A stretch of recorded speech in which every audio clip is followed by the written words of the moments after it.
So I stumbled across this article and I was reading it, and in my reading it, I was really confused. I was really, really confused about this article because the way it sounded was really backwards sounding to me. And I'm going to read it. And so I have my window open, so you might hear background noise. So sorry for that. So, Trump orders a crackdown on federal anti-racism training, calling it anti-American. Okay, before I start this article, I know what I just read to you. It's not an opinion piece. Okay, it's in news, and it was a memo that went around. So the memo directs officials to identify spending related to training on critical race theory, is what they call it, in quotes, and white privilege. So I read this article already, and when I read it, I was scratching my head because I was thinking, wait a minute. Recently, we've had a rash of killings. We've had, protesters being harassed, called terrorists. BLM has been called terrorists. These are anti-racism protests that start off as peaceful, and then they have these other people that are militias that come in and infiltrate these protests and turn them into something violent.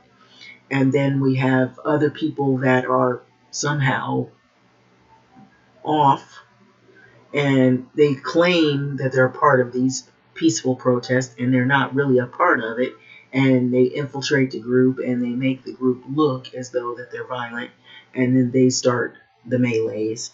And it turns out they're not even a part of the protest. They're just somebody that's in there looking to start trouble. So this was out of the Associated Press. And so here's Trump, and he's doing a crackdown. And so what I noticed is that for years there's been militia groups, there's been white nationalism, there's been racist groups that are on social media and racist theory on social media, and people that say that they hate blacks, that they centered their whole life around trying to do something to destroy marginalized groups. They're pretty much, teaching this to the kids and trying to pretend as though they never created a system that has pretty much put people in situations where they are treated as less than human. And so Donald Trump has directed the Office Management and Budget to crack down on federal agencies' anti-racism training sessions, as he calls it, calling them divisive and anti-American propaganda, which is crazy. And I'm just going to say that, and that's the way I feel about it. So,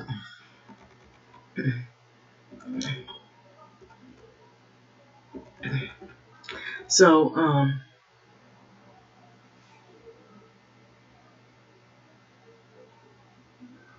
now the OMB director Russell Vought, in a letter Friday to executive branch agencies, directed them to identify spending related to any training on critical race theory, white privilege, as quote unquote, or any other material that teaches or suggests that the U.S. or the United States or any race of ethnicity is inherently racist or evil. And so the memo comes as the nation has faced a reckoning this summer over racial injustice in policing and other spheres of American life. So Trump has spent much of the summer defending the displays of Confederate battle flags, monuments, Civil War rebels from protesters seeking their removal in what he has called a cultural war ahead of the November 3rd election. So meanwhile, he has rejected comments from the Democratic nominee Joe Biden and others that there is systemic racism in policing and American culture that must be addressed.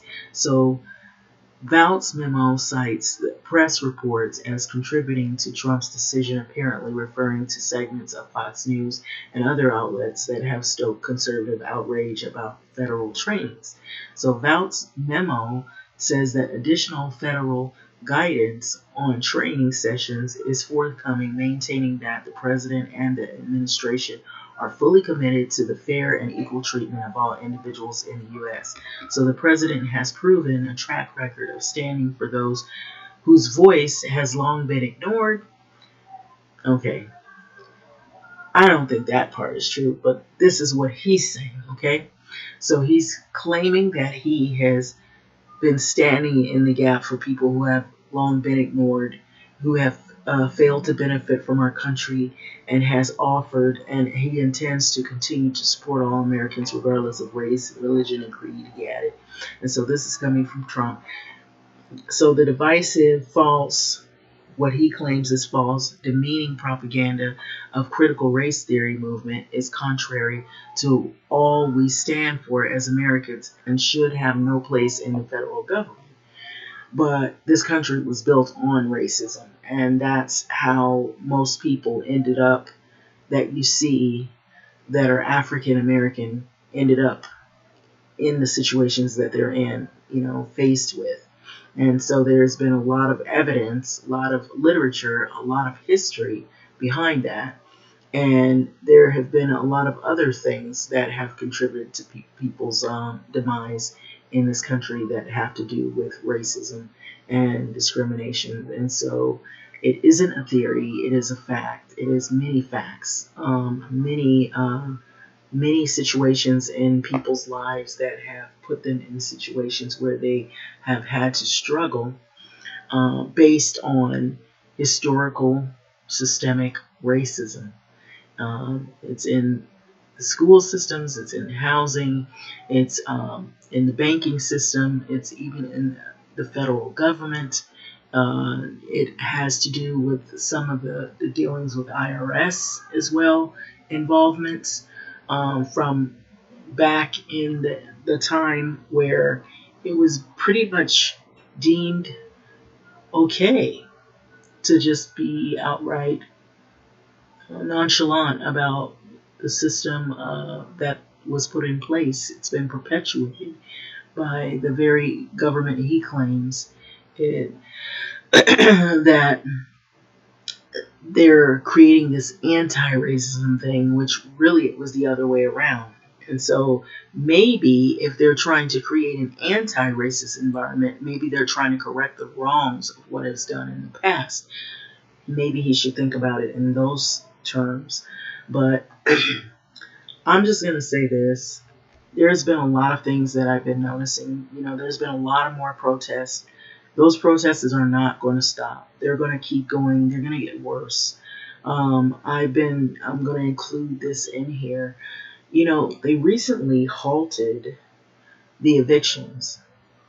You're not helping people. You're making things worse because those people still owe money. They're not going to be able to come up with all that money in January. The landlords are getting tired and they're getting restless. They're saying that the CDC ordered that it would be safer to keep people in their homes. Well, guess what?